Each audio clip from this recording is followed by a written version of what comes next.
చాలా మందికి ఈ దేశంలో అసలు వాళ్ళు పుట్టినటువంటి సమయం తెలియని వాళ్ళు ఉంటారు. పాపం వాళ్ళకి తెలియదు. వాళ్ళు జాతకర్మ చేయించుకున్న వాళ్ళు కారు, వాళ్ళకి జాతకాలు తెలియనప్పుడు ఎవరైనా ఇబ్బందులు పడుతున్నారనుకోండి, పెద్దలు ఏం చేస్తారంటే వాళ్ళు పడుతున్న ఇబ్బందిని వింటారు. బహుశः జాతకంలో వీళ్ళకి ఈ దోషం ఉండి ఉంటుందేమో అని అనుమానం ఉంటే ఓసారి శ్రీకాళహస్తి వెళ్ళి దర్శనం చేసుకో అంటారు.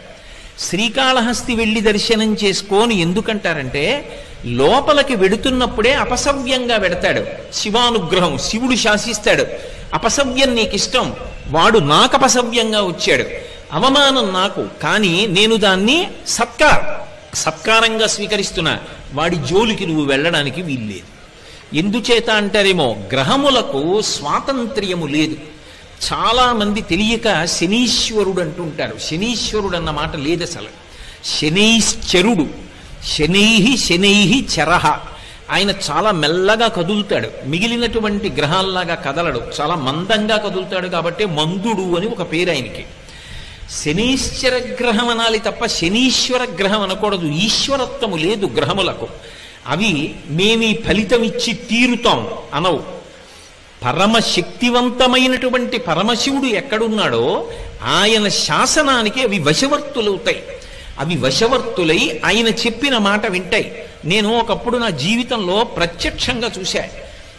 ఒక చోట ఒక ఆయన ఒక వ్యక్తి యొక్క జాతక చక్రాన్ని చూశాడు. అన్నీ అద్భుతంగా చెప్పాడు. ఏడాది క్రితం మీ భార్య గారి శరీరం విడిచిపెట్టారు, మీ దురదృష్టం అన్నాడు. ఆయన అన్నాడు, నా భార్య శరీరం విడిచిపెట్టలేదన్నాడు. వెంటనే ఆ జ్యోతిష్కుడు అన్నాడు, మీ భార్య గారు శరీరం విడిచిపెట్టినంత ప్రమాదం జరిగిందా అన్నాడు. ఆయన కాసేపు ఆలోచించి జరిగిందన్నాడు. నువ్వు శివభక్తుడివా అని అడిగాడు. అవును, మేము ఇంట్లో శివారాధన చేస్తాం. శివారాధన చేయడం అలవాటుగా చాలా తరాల నుంచి మీ ఇంట్లో ఉన్న కారణం చేత యథార్థమునకు శరీర పతనమైపోవలసిన నీ భార్య శరీరము పడలేదు, అంతవరకు తీసుకెళ్లి వదిలిపెట్టించేశాడు ఈశ్వరుడు. శివభక్తుడవు కనుక ఆయన అనుగ్రహము చేత గ్రహములు శాసింపబడ్డాయి, నీ భార్య బ్రతికిందన్నాడు. నేను అక్కడే ఉన్నాను. నిజంగా నేను ఆశ్చర్యపోయాను. ఎందుకంటే అతని జీవితంలో ఆ సమయంలో జరిగినదే అతని భార్య వెళ్ళిపోవలసిన స్థితే నాకు తెలుసు. కానీ ఆమె బ్రతికింది. ఆమె బ్రతకడం వెనకాతల ఏ మర్మం ఉన్నదో వచ్చిన జ్యోతిష్కుడు చెప్పాడు. అంటే శివశాసనము అంత గొప్పది. అంతటి శాసకుడైన వాడు అప్రదక్షిణాన్ని అంగీకరించడు. కానీ ఒక్క శ్రీకాళహస్తిలో మాత్రం అప్రదక్షిణాన్ని అనుగ్రహిస్తాడు. ఈ క్షేత్రమునకు ఇంకొక గొప్ప విశేషం ఉన్నది. నవగ్రహములను కవచముగా కట్టుకుని ఉంటాడు.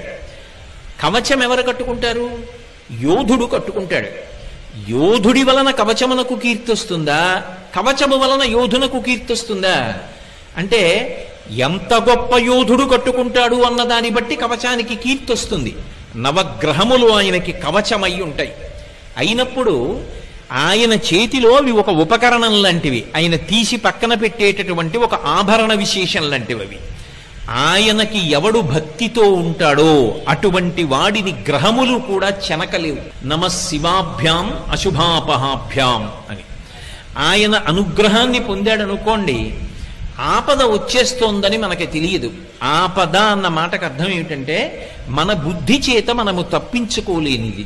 మన దగ్గర ఎన్ని ఉపకరణములు ఉండనివ్వండి, వాటితో మనం బయటపడలేనంత పెద్ద ప్రమాదము వచ్చేస్తే దానిని ఆపద అంటారు. ధర్మరాజు గారు కృష్ణుడితో మాట్లాడుతూ భారతంలో అంటాడు, ఆపద గడువం బెట్టను ఓపి శుభంబైనదా అని ఒడగూట్ప అంటాడు.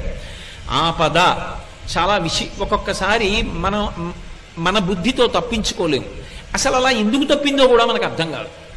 నాకే తెలిసి ఒక విశేషం చెప్తాను. ఒకప్పుడు ఒక వ్యక్తి మోటార్ సైకిల్ మీద ఎడుతున్నాడు. చీకటిగా ఉంది, అది కొంచెం డొంక ప్రదేశం. ఆయన ఏదో ఆలోచిస్తూ బయలుదేరాడు. అరే లైట్ వేయలేదని గుర్తొచ్చి లైట్ వేశాడు. తీరా లైట్ వేసిన తర్వాత చూశాడు, రోడ్డుకు అడ్డంగా నల్లత్రాసు పడుకునుంది. అక్కడ దాకా వెళ్ళిన తర్వాత ఇంకా ఆయన బుద్ధి పనిచేయలేదు. అకస్మాత్తుగా బ్రేక్ తొక్కాడు, బండి అయిపోయింది. నల్లత్రాసు అటు వెళ్ళిపోకుండా ఇలా వెనక్కి వచ్చింది. వెనక్కి వచ్చి పడగ విప్పింది. మోటార్ సైకిల్ మీద ఉన్నవాడు రెండు కాళ్ళు దాని మీద పెట్టడగా, ఎప్పుడైతే ఆగిందో ఎడంకాలు కింద పెట్టాడు. ఎడంకాలు కింద పెట్టి బండి ఆపాడు. వెనక్కే వచ్చినటువంటి నల్ల త్రాచు పడగ విప్పింది. ఇంకా మోటార్ సైకిల్ ఇంజిన్ పనిచేస్తోంది కాబట్టి శబ్దం వస్తోంది. అది ఇలా ఒకసారి చూసింది, ఇలా ఒకసారి చూసింది. పాదం సిద్ధంగా ఉంది, కొట్టచ్చు. కొట్టకుండా ఎందుకో వెనక్కి తీసేసి పక్కకి వెళ్ళిపోయింది. దానికి ఏం కారణం చెప్పాలి? అది కొట్టడానికి కొట్టకపోవడానికి మధ్యలో ఎవరున్నారు? అప్పుడు ఆ వ్యక్తి చదువుకున్నటువంటి విద్యార్హతలు తీసుకురాగలడా, లేకపోతే నాకు బ్యాంకులో ఇంత డబ్బు ఉందని తీసుకొచ్చి చూపిస్తాడా, నాకు ఇంత పరివారం ఉందని చూపిస్తాడా, నాకు ఇంత సరస్వతీ కటాక్షం ఉందని చూపిస్తాడా? ఏది కాపాడుతుంది? అది ఆపద అంటారు. ఆ సమయంలో పామా నువ్వు ఆయనను చెనకవద్దు, తప్పుకో, వెళ్ళిపో వెనక్కి అని శాసించగలిగిన వాడు ఒకడున్నాడు. వాడు నీ మాంసచక్షువుకు కనపడవచ్చు, కనపడకపోవచ్చు. అటువంటి వాడెవరున్నాడో వాడు మాత్రమే ఆపద తీసేస్తాడు. ఆపద చెప్పకుండా ఎలా తీస్తాడో శుభం ఇచ్చేటప్పుడు చెప్పకుండా అలా ఇస్తాడు. నీ మీద నేను ప్రీతి చెందానోయ్, రేపు నీకో శుభవార్త చెప్తున్నాను అనేం చెప్పడం, చెప్పకుండా శుభాలు ఇస్తాడు. అలా శుభాలు ఇవ్వడం తప్ప అశుభం చెయ్యడం చేత కాని వాడెవరో ఆయన్ని శివ అని పిలుస్తాడు. అటువంటి శివుడు అశుతోషుడైన క్షేత్రం శ్రీకాళహస్తి. అందుకే ఈ క్షేత్రం దగ్గరికి వచ్చేటప్పటికి ఒక విశేషం ఉంటుంది. మీరు ఏం చేశారన్న దానితో సంబంధం ఉండదు. కేవలముగా క్షేత్ర ప్రవేశం చేసి ఒక నమస్కారం చేస్తే చాలు. శ్రీకాళహస్తి క్షేత్రం గురించి పెద్దలు ఏం చెప్తారంటే, ఈ క్షేత్రంలోకి వచ్చి నివాసం ఉంటే చాలు. రోజు వచ్చి కాళహస్తీశ్వరలింగాన్ని మీరు దర్శనం చేశారా, జ్ఞానప్రసూనమ్మను చూశారా అన్నదాంతో సంబంధం ఉండదు. ఈ క్షేత్రంలో నివాసం చేసి ప్రాణం వదిలిపెట్టేశాడు అనుకోండి, వాడు మోక్షమునే పొందుతాడు. ఎందుకంటే వాడు కైలాసమాసం చేసిన వాడితో సమానం. అందుకని వాడిని ఇంకొకళ్ళు ముట్టుకోవడానికి వీల్లేదు. శ్రీకాళహస్తి ప్రవేశమునకు ఒక్కదానికే సాక్షాత్ కైలాస ప్రవేశము కిందే శాస్త్రం తీసుకుంటుంది. అంత గొప్ప క్షేత్రం. ఇటువంటి క్షేత్రంలో నది అంత గొప్పదై ఉండడం, విఘ్నేశ్వరుడు సర్వోత్కృష్టమైనటువంటి స్థితిని పొంది ఉండడం ఒక అద్భుతమైనటువంటి విశేషం. సాధారణంగా క్షేత్రానికి ఒక నది ఉంటుంది, ఒక పుష్కరిణి ఉంటుంది. అన్ని వేళలా నది చాలా చాలా గొప్పది, ఈ నది కన్నా ఆ నది అంత గొప్పది అని చెప్పడం సాధ్యం కాకపోవచ్చు. నదిగా ఎప్పుడూ గొప్పదే, ఏ నది కూడా తక్కువ కాదు, అన్ని నదులు గొప్పవే. కానీ ఒక గంగా నది ఉందనుకోండి, గంగా నది కన్నా అని చెప్పాలంటే దానికి ఒక ప్రమాణం ఉండాలి. గంగా నదితో పోల్చాలి, ఒక ప్రమాణం ఉండాలి. కానీ ఇక్కడ ప్రవహించేటటువంటి నది సువర్ణముఖరి అని పిలువబడుతుంది. సువర్ణముఖరి నది ప్రవాహం ఉన్నటువంటి క్షేత్రం. ఎందుచేత అంటే యథార్థమునకు శ్రీకాళహస్తిలో నది లేదు. ఒకప్పుడు అగస్త్య మహర్షి ఈ ప్రాంతానికి వచ్చి శంకరుణ్ణి పూజ చేసి ఆయన ఇక్కడే తపోవనాన్ని ఏర్పాటు చేసుకుని తపస్సు చేశారు. అగస్త్యుడు మహాశివభక్తుడు. ఆయన పాద స్పర్శ పొందినటువంటి ప్రదేశం ఇది. అంత గొప్ప ప్రదేశం కాబట్టి అగస్త్యుడు తపస్సు చేస్తున్నటువంటి సమయంలోనే ఇక్కడికి ఋషులందరూ వచ్చారు. ఆయన ఎక్కడుంటే అక్కడ ఉంటారు ఋషులందరూ. అసలు మీకు ఇంకొక ఆశ్చర్యకరమైన విషయం చెప్పాలి అంటే, లోకంలో అందరూ దేవతల్ని ఆరాధన చేస్తారు. అగస్త్యుడు ఎక్కడైనా ఉంటే దేవతలు తమ స్థానాలు పెట్టుకుంటారు. నేను రోజు వచ్చి ఇక్కడ కూర్చుంటాను అగస్త్యుడిని చూడ్డానికి, అందుకని ఇది నా స్థానం అని చెప్పి ఏ దిక్కున ఉండవలసిన దేవత ఆ దిక్కున ఆశ్రమంలో కూర్చుంటాడు. ఎందుకు కూర్చుంటాడో తెలుసా? అగస్త్యుడు చూడ్డానికి కాదు, అగస్త్యుడిని చూడ్డానికి. కావాలంటే మీరు రామాయణం చదవండి, ఆయన ముద్ర అలా ఉంటుంది.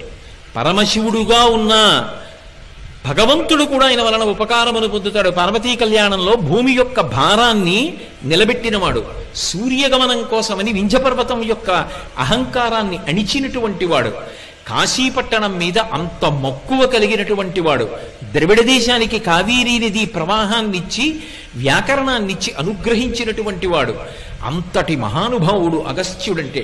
అటువంటి అగస్త్యుడు శ్రీకాళహస్తి మీద వ్యామోహం పొందాడు.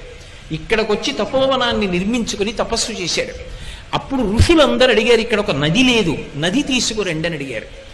ఆయన అన్నాడు, ఒక నది రావాలి అంటే ఒక పర్వతం మించి ప్రవహిస్తుంది. ఎందుకంటే నదులన్నీ పర్వతానికి కూతుళ్ళు అలాంటివి, పర్వతాల మించి వస్తాయి. ఏ పర్వతం మించి నేను తీసుకురావాలని అడిగాడు. వాళ్ళు అన్నారు, నీకే తెలియంది మాకు తెలుస్తుందా?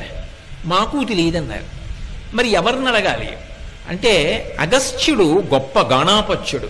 ఆయన మహాద్భుతమైనటువంటి వినాయకోపాసన చేస్తాడు. అసలు ఆయన చేయని ఉపాసన లేదు, అంత గొప్ప ఉపాసకుడు. వినాయకుడిని చాలా తొందరగా ఎలా అనుగ్రహింపచేసుకోవాలో ఆయనకి తెలిసినట్టు ఎవరికి తెలియదు. ఆయన ఒక మాట చెప్పాడు, గజాసుర సంహారాన్ని పాతాళలోకంలో గణపతి చేశాడు, అందుకని కపిలవర్ణం పొందాడు, అందుకని కపిలుడు అని పేరు పొందాడు. ఇప్పుడు కపిలుడు అంటే నల్లగా ఎర్రగా రెండు రంగులు కలిసి ఉంటే కపిలవర్ణం అంటారు. చాలా మంది కపిలవర్ణం అంటే నల్లావు అంటూ ఉంటారు. నల్లావు కాదు, నలుపు ఎరుపు కలిసి ముద్ద రంగు పొందితే కపిల ఆవు అంటారు, కపిల గోవు అని పిలుస్తారు. ఆయన గజాసురుణ్ణి చంపాడు. ఏనుగు ముఖం ఉన్న వాడి చేతిలో తప్ప నేను మరణించనని వరం అడిగాడు గజాసురుడు, అనుగ్రహించాడు పరమాత్మ. అందుకని తన కొడుక్కి ఏనుగు ముఖం పెట్టాడు పరమశివుడు, అసలు రహస్యం లోక సంరక్షణం కోసమని.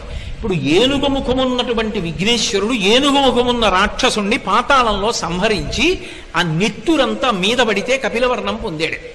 పొంది పరమ సంతోషంతో పాతాళంలోంచి భూమి వివరం చేసుకుని పైకొస్తున్నాడు.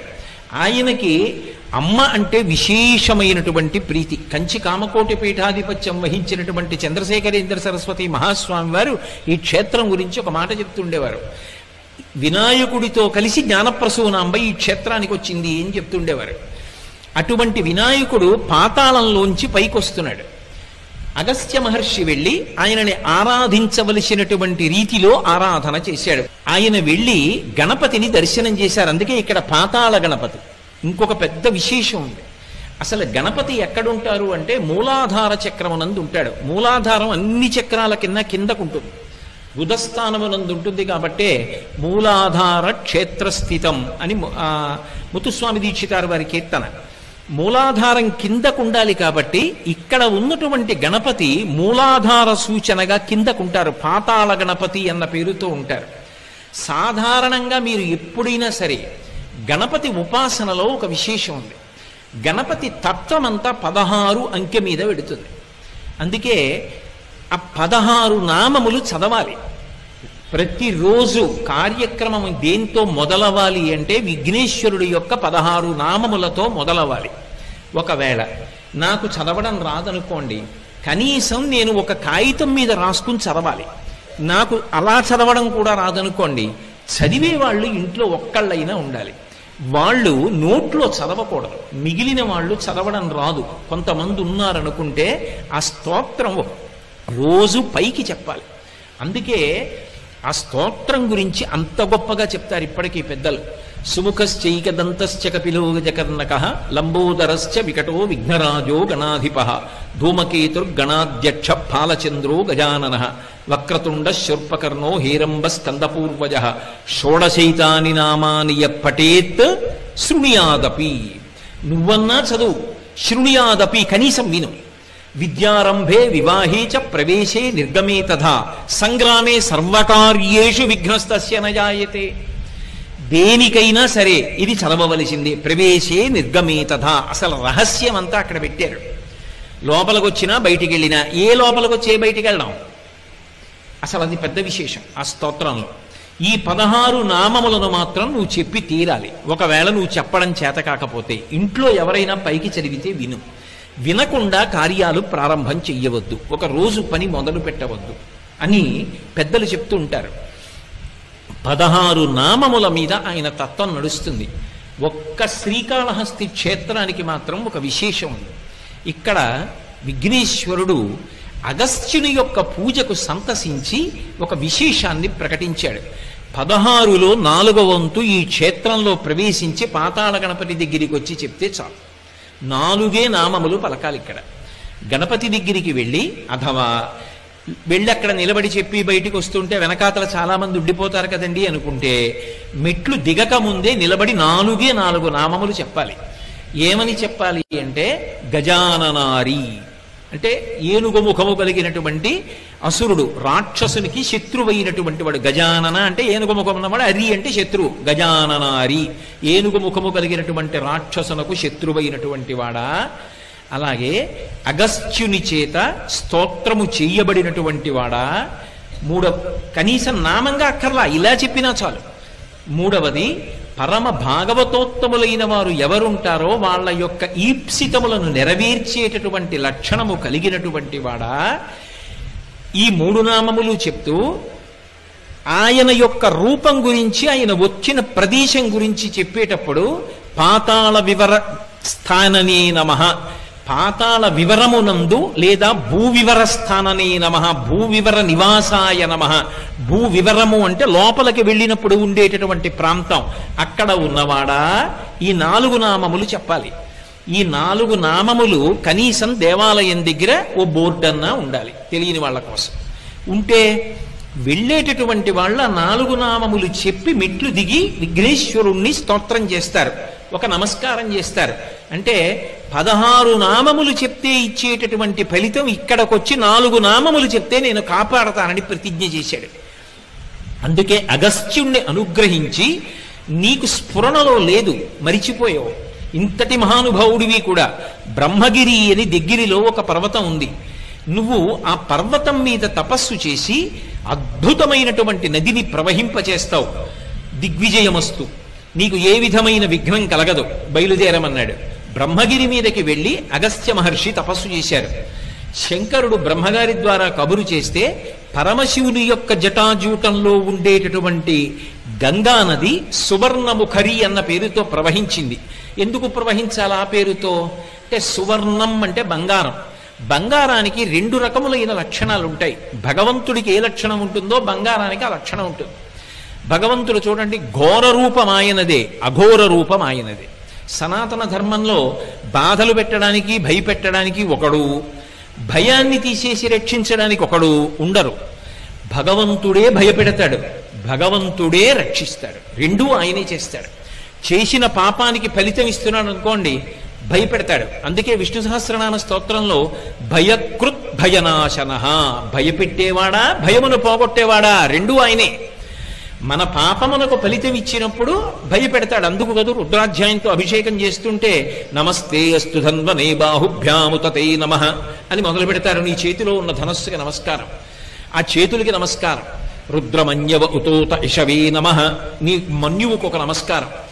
పిల్లలం ఏదో తెలియక తప్పు చేశాం, ఆ ధనస్సు ఏమిటి పక్కన పెట్టేసి, ఆ చెయ్యి ఏమిటి అలా వద్దు, ఇలా అనుగ్రహంగా పెట్టు అని ఆయన్ని ఉభయతర నమస్కారములతో రుద్రాధ్యాయం నడుస్తుంది. అంటే దానిలో ఉన్నటువంటి అంతరార్థం ఏమిటి అంటే, పరమశివుణ్ణి స్తోత్రం చేసి ఆయన యొక్క అనుగ్రహాన్ని పొంది ఘోర రూపాన్ని ఉపసంహారం చేయిస్తారు.